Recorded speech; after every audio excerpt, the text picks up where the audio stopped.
सबसे ज़्यादा electoral bonds ये जो गेमिंग और गैम्बलिंग कंपनी ने परचेस किए हैं और ये बॉन्ड्स किसको दिए है सबको मालूम है।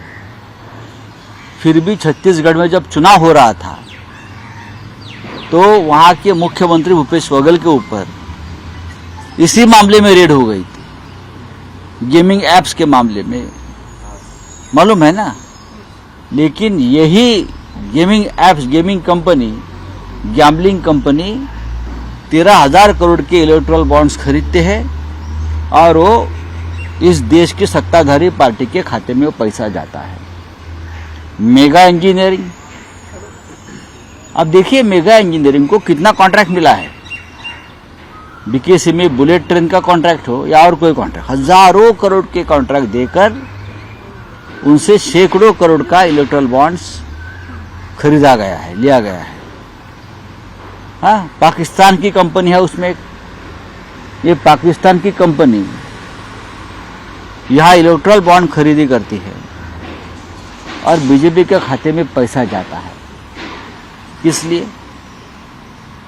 ऐसी बहुत कंपनियां हैं जिसके ऊपर ईडी सीबीआई ने रेड्स की है, एक्शन ली है और उनका पैसा इलेक्टोरल बॉन्ड्स के माध्यम से राजनीतिक दलों के खाते में जाता है, खास करके जो सत्ताधारी है उनके खाते में जाता है।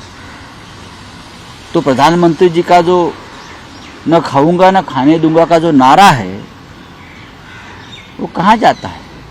एक उद्योगपति प्रधानमंत्री से मिलता है, दूसरे दिन इलेक्टोरल बॉन्ड्स खरीदकर भारतीय जनता पार्टी के खाते में पैसा जाता है।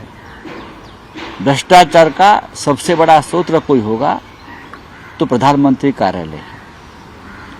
पीएम केयर फंड, यही लोगों ने पैसा दिया है, इसलिए तो वो नाम नहीं सामने दे रही है।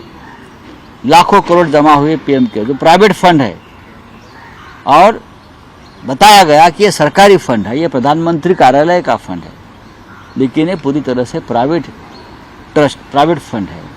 उनको भी यही लोगों ने पैसा दिया है।